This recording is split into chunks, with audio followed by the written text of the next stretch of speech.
Madam చెప్పండి అసలు husband మనుషులంటేనే తెలుపు, నలుపు, చామంచాయలో ఉంటారు. అలాంటిది పెళ్లి చేసుకునే ముందు నలుపు, తెలుపు అని చూడకుండా ఆమె చేసుకుంది. అయితే ఈ ఇష్యూని బేస్ చేసుకొని అంటే ఏదైతే మధ్యప్రదేశ్‌లో ఇది జరగడం జరిగింది. ఈ ఎంపీకి సంబంధించి కూడా అసలు ఈ బ్లాక్ ఉన్నాడు అని చెప్పేసి హస్బెండ్‌ని చంపేసి వేరే అతనితో వెళ్ళిపోవడం. ఏంటి మేడం అసలు ఏడికి పోతున్నాము? ఏంటి అసలు ఇదంతా కూడా? ఇలాంటి వాళ్ళని అడిగితే ఏం చెప్తారంటే, పెళ్ళికి నీకు తెలవదా, చూసుకోలేదా అని అంటారు. మా పెద్దవాళ్ళు చూసి చేశారు, అప్పుడు మాకు తెలవలేదంటారు. హ్మ్. అదేంటది? నలుపు, తెలుపు అనేది నీకు కనిపిస్తుంది కదా అక్కడ. కదా ఇప్పుడు మనం చెప్పొచ్చు ఫిలాసఫీ ఏంటంటే, ఆ నలుపులో ఏముందమ్మా, తెలుపులో ఏముందమ్మా, ఇది ఎవరికి ఆనుతుంది ఇది? హ్మ్. ఎవరికి ఆనదు. ఏంటంటే వాళ్ళు నిర్ణయించుకోవాలి పెళ్లి చేసుకునేటప్పుడు ఒక మనిషిని అతని రంగు, రూపు, ఉద్యోగము, వ్యక్తిత్వము, మనస్తత్వము అన్నీ తెలుసుకుని చేసుకోవాలి అనేది ఒక ఫండమెంటల్ రూల్ వాళ్ళు అనుకోవాలి. హ్మ్. లేదు ఒక మంచి ఉద్యోగం బాగుంది, అబ్బాయి మంచి మనసు గలవాడు, మా అమ్మాయి సుఖపడుతుంది అనుకుని ఇచ్చేస్తారు కొంతమంది. కొంతమంది అంటే మేము ఇంతకన్నా సంబంధాలు తీసుకురాలేమమ్మా, అబ్బాయి పర్వాలేదు, ఉన్న వరకు బాగానే ఉందంతా, నీకు పెళ్లి చేసుకుంటే బాగుంటుందమ్మా అని పెద్దవాళ్ళు సర్ది చెప్తారు. హ్మ్. జీవితాలు బాగుండాలని ఒక రకంగా అది కరెక్టే. కానీ వీళ్ళకేంటంటే వీళ్ళకి అందాలు, ఎమోషన్స్, కోరికలు, ఫీలింగ్స్ ఇలాంటివి ఎన్నో ఎన్నో చస్తాయన్నమాట. హ్మ్. అంటే ఉండకూడదని నేను అనట్లేదు, ఉంటాయి. వన్స్ మ్యారేజ్ అయిన తర్వాత నువ్వు ఆ కారణంగా వదిలిపెట్టి వెళ్ళిపోవడమా, లేకపోతే చంపేయడమా, భర్త అయినా సరే భార్య అయినా సరే ప్రియుడితో కలిసి. హ్మ్. ఈ ప్రియుళ్ళేంటో దరిద్రంగా నాకు అసహ్యంగా ఉంది ఆ వర్డ్ యూజ్ చేయడానికి కూడా నాకు.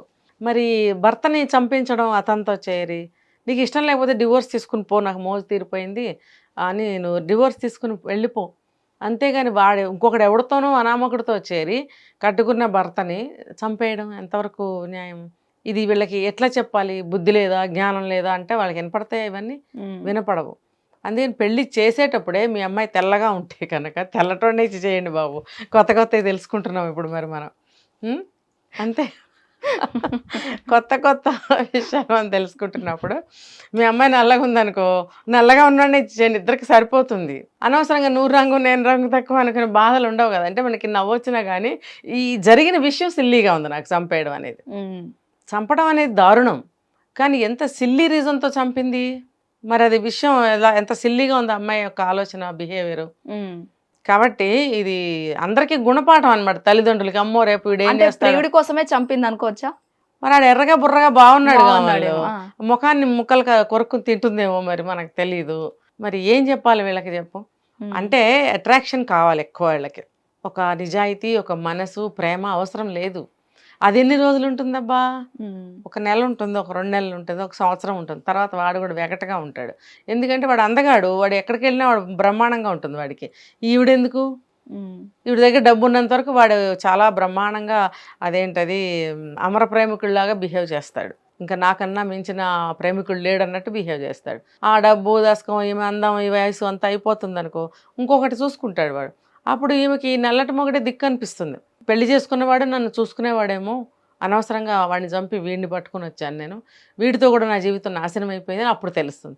అప్పుడు తెలిస్తే ఏం చేస్తుంది? ఎవరు తిరిగి రారు. హ్మ్. ఏది తిరిగి రాదు. జారిపోయి గాజు కింద పడిపోయిన తర్వాత అవి ముక్కలైపోతుంది. అంటించిన అతుకులే అవుతాయి అవి. అది ఒరిజినాలిటీ రాదు అది. అతుకులు బొంతగానే ఉంటుంది ఏ విషయమైనా. హ్మ్. కాబట్టి వీళ్ళు బాగా ఆలోచించుకోవాలి. ఒక బ్రతుకు గురించి, ఒక జీవితం గురించి, అసలు ప్రపంచం, ఒక జీవితం, ఒక కుటుంబం, ఈ భర్త, ఈ వాల్యూస్ ఏంటని తెలుసుకున్న తర్వాత పెళ్లి చేసుకోవాలి నన్ను అడిగితే. రైట్. లేదు నీకు ఖచ్చితంగా ఒక ఎర్రటోడే కావాలంటే తెగేసి చెప్పు ఇంట్లో. హ్మ్. నువ్వు సంబంధం చూస్తున్నావా, నాకు ఎర్రటోనిచ్చి చెయ్యి. లేదు నేను ఎతుక్కుంటాను, లవ్ చేసుకుంటానని చెప్పు. అంతేగాని పెద్దవాళ్ళకి విలువిచ్చినట్టు ఇచ్చి, వాళ్ళు చూసిన సంబంధం నల్లగా ఉన్నాడని చెప్పి కాపురం చేసిన తర్వాత తెలిసిందా నీకు? అప్పుడు ప్రియుడితో చేరి చంపుతావా? ప్రియుడు నీకు ముందే ఉన్నాడా? నీకు ప్రియుడు ముందే ఉంటే గనక ఈ పెళ్ళి ఎందుకు చేసుకున్నావు? అప్పుడే నువ్వు చెప్పు ఉండాల్సింది, నల్లగా ఉన్నాడు నాకు వద్దని. ఎందుకంటే ప్రియుడు ఉన్నాడుగా ఆల్రెడీ నీకు. హ్మ్. లేదా పెళ్ళయిన తర్వాత నీకు ప్రియుడు వచ్చాడా? అప్పుడు నువ్వు ఈ జీవితం ఒక విలువ నీకు తెలియకే కదా ప్రియుడిని పట్టుకున్నావు. ఇప్పుడు అంతా బయట జరుగుతున్నవన్నీ ఇవే జరుగుతున్నాయి. ప్రతి ఒక్కరికి మనం ఇవే చెప్తున్నాం. హ్మ్. నీకు ముందు తెలియాలి జీవితం అంటే ఏంటో అసలు అది తెలుసుకో. తర్వాత పెళ్లి చేసుకో. భర్త అంటే ఏంటి, కాపురం అంటే ఏంటి, కుటుంబం అంటే ఏంటి, పిల్లలు పుడితే ఆ కుటుంబ జీవితం ఏంటి, ఇవన్నీ వాల్యూస్ తెలుసుకున్న తర్వాత నీకు అది నువ్వు సూట్ అయితేనే పెళ్లి చేసుకో. నేను చాలామందికి ఇదే మాట చెప్తున్నా. పెళ్ళి అయిన తర్వాత నువ్వు పెంచగలిగితేనే పిల్లల్ని కను. హ్మ్. పెళ్ళాం మీద పారేసి మొగుడు తిరగటం, మొగుడు మీద పారేసి పెళ్ళాం తిరగటము, ఇద్దరి మధ్యన పిల్లలు ఆగమైపోవడము, ఈ బాధలన్నీ పిల్లలకి ఎందుకు? పసి ప్రాణాలు, నోరులేని పిల్లలు వాళ్ళకి బాధలు పడాలా? మీరిద్దరూ సమానంగా పిల్లల్ని కేరింగ్ తీసుకుని వాళ్ళకి భవిష్యత్తుకి ప్రణాళికలు వేసుకుని చక్కగా మీరు పెంచగలిగితేనే కనండి. ఒక్కళ్ళైనా చాలు. మీరు మంచిగా పెంచగలిగితే ఇద్దరినైనా కనచ్చు, ముగ్గురినైనా కనచ్చు. లేదు అంటే అసలు కనకండి, లేదంటే ఒకళ్ళనే కనండి. అంతేగాని వాళ్ళని బాధ పెట్టద్దు. ఈ మాట కూడా నేను చెప్పాను చాలాసార్లు. అలాగే పెళ్ళి కూడా, పెళ్లి చేసుకున్న తర్వాత భార్యను కానీ భర్తను కానీ కష్టపెట్టకండి. చేసుకున్నారా కలిసి ఉండండి. లేదా మీకు ఏ పాయింట్స్ కావాలో అలాంటి వాళ్ళని వెతుక్కుని చేసుకోండి. ఎవరో అమ్మ నాన్న చూపించారనో లేకపోతే మొహమాటం కోసం చేసుకున్నామనో వద్దు. ఇంకా మాట్లాడితే లవ్ మ్యారేజ్ చేసుకున్న వాళ్ళు కూడా ఇలా పోతున్నారుగా, వీళ్ళకేం చెప్పాలి? లవ్ మ్యారేజ్ చేసుకునే వాళ్ళు కూడా ఆలోచించుకోండి ముందు. మీ బుద్ధి వంకర బుద్ధి ఏమో ఆలోచించుకోండి ఒక్కసారి. పెళ్లి చేసుకున్న తర్వాత కూడా నా బుద్ధి మళ్ళీ వంకర తిరుగుతుందేమో, అప్పుడు ఎలా అని ఆలోచించుకోండి. ఈ అమ్మాయిని చేసుకునే ముందు, ప్రేమించినా సరే. ప్రేమించిన తర్వాత పెళ్లి చేసుకున్న తర్వాత కూడా బుద్ధి వంకర తిరుగుతుంది. నా బుద్ధి ఎలాంటిది అని చెప్పి ఎవరికి వాళ్ళే ఆలోచించుకోండి. నా బుద్ధి ఇలాంటిది కాబట్టి నేను ఈ అమ్మాయితో కూడా రేపు పొద్దున సరిగ్గా ఉండకపోవచ్చు. కాబట్టి ఏదో ఫ్రెండ్షిప్ అయితే ఫ్రెండ్షిప్ వరకే ఉంచుకుని వదిలేయాలి. అంతేగాని పెళ్లి చేసుకుని బలి తీసుకోవద్దు జీవితాలు. ఇది నేను చెప్పదలుచుకున్నాను. Right, thank you so much madam. Hit TV app, ఇందులో short news, live news, entertainment shows, movies, digital magazines తో పాటు మీ జిల్లా వార్తలను కూడా ఫ్రీగా చూడొచ్చు. ఇంకెందుకు ఆలస్యం, వెంటనే హిట్ టీవీ యాప్ ని డౌన్లోడ్ చేసుకుని ఫ్రీగా ఎంటర్టైన్మెంట్ పొందండి. Hit TV app. Hit TV app. Please download hit TV app. Hit TV యాప్ని ఫ్రీగా డౌన్లోడ్ చేసుకొని ఎంజాయ్ చేయండి. మీకు నచ్చిన ఎంటర్టైన్మెంట్ కోసం హిట్ టీవీ యాప్ ని ఫ్రీగా డౌన్లోడ్ చేసుకుని ఎంజాయ్ చేయండి. హిట్ టీవీ యాప్ని డౌన్లోడ్ చేసుకుని ఆస్వాదించండి, ఆశీర్వదించండి. ఇంతమంది సెలబ్రిటీలు హిట్ టీవీ యాప్ ని డౌన్లోడ్ చేసుకోండి అని చెప్తున్నారంటే ఎంత మంచి యాప్ ఆలోచించండి. అమెరికా అమెరికా అమెరికా అమెరికాలో చదవాలనుకునే వాళ్ళకి విశ్వసనీయమైన పేరు మన శౌర్య కన్సల్టెన్సీ.